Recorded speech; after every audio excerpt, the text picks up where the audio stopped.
Risk, liability, and safety concerns have become pivotal issues that are impacting the operational capabilities of our police and fire departments within their existing facility.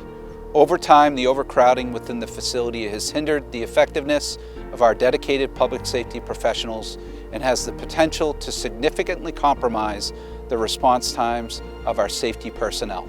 Hi, I'm Joe Hobecki, a Bedford resident and a member of the Facilities Information Committee.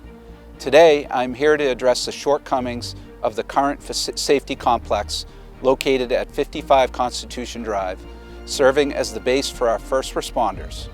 Acquired in 1994, this facility has served Bedford for the past 30 years. However, it has now reached a point where it can no longer adequately support the growing number of personnel and equipment, thus hindering their ability to perform efficiently. Typically, police and fire stations are designed to facilitate their employees, enabling faster and safer responses. Regrettably, our current facilities appear to be working counter to this objective, thus increasing the risk of unfavorable outcomes. Today, our aim is to shed light on the current challenges we are facing and highlight local facilities such as the Hudson Police Department, where safety is a priority and risks are minimized.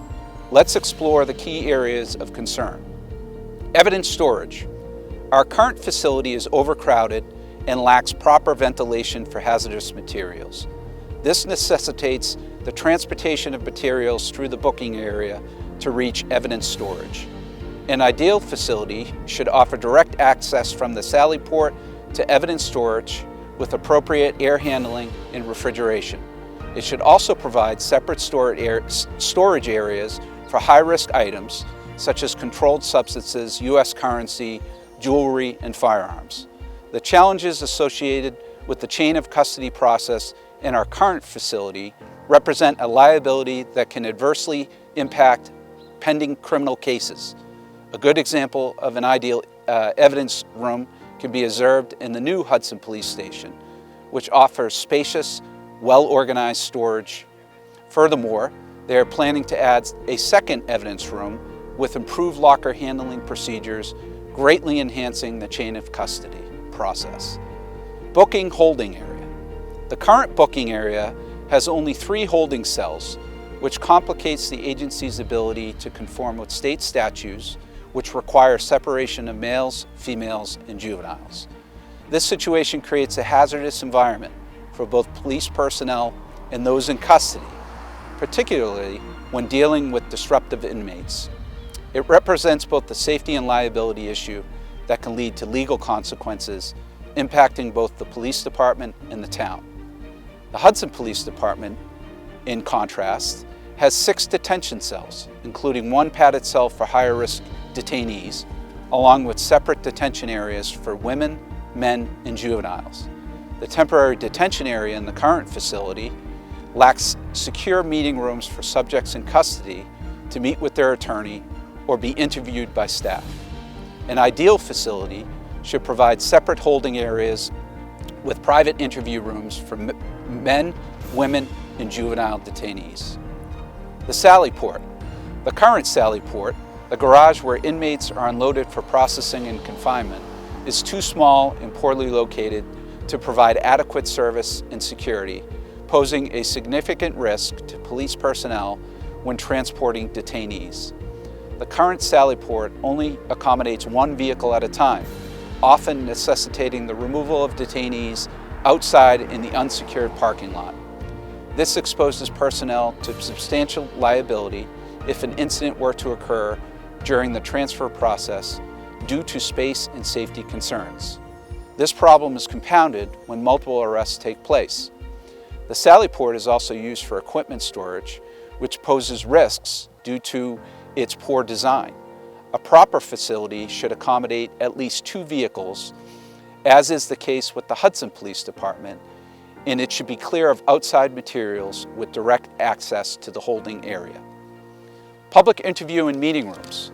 In addition to the booking and holding area, private meeting spaces should be available for victims and witnesses to interact with officers.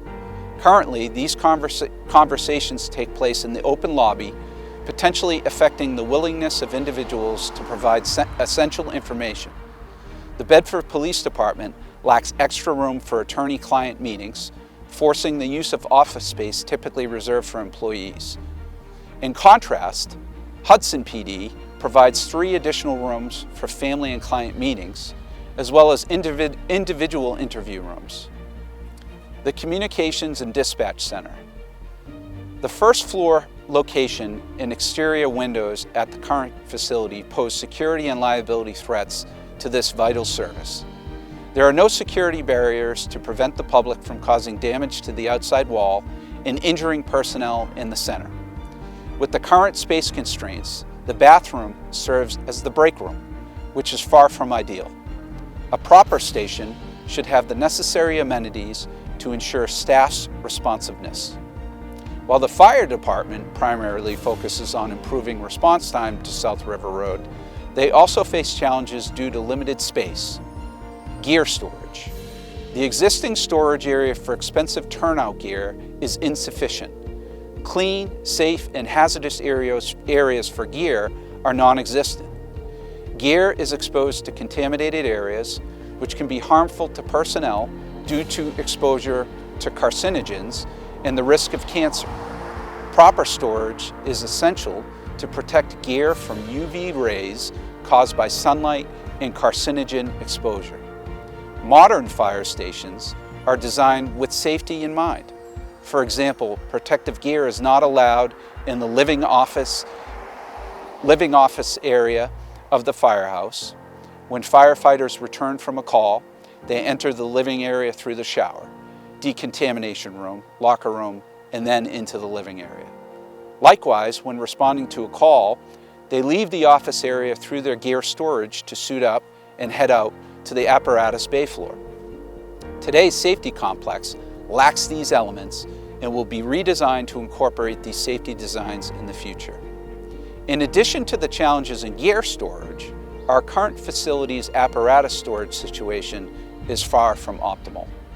The limited space within the apparatus bay is further exacerbated by the use of this area for the storage of supplies and equipment, creating obstacles and trip hazards. A well-designed facility should prioritize adequate storage areas and clear aisles within the apparatus bay, ensuring quick and safe access to emergency vehicles when every second counts. Sanitary facilities. During shift changes, the current facility accommodates up to 31 firefighters and police officers with only 6 toilets, a problem that is exacerbated during shift times. A preferable situation would be 1 facility for every 3 firefighters or police officers. This video provides just a glimpse of the challenges our current facility presents. To fully understand the limited space in the current facility, we will be offering tours to the public. The tour schedule will be announced on the town website, and I encourage everyone to take the time to see firsthand the limitations our current facility imposes on our 65 police officers and employees, as well as the 40 firefighters, EMT, and administrative support staff. Thank you for watching this video, and I encourage you to take the tour.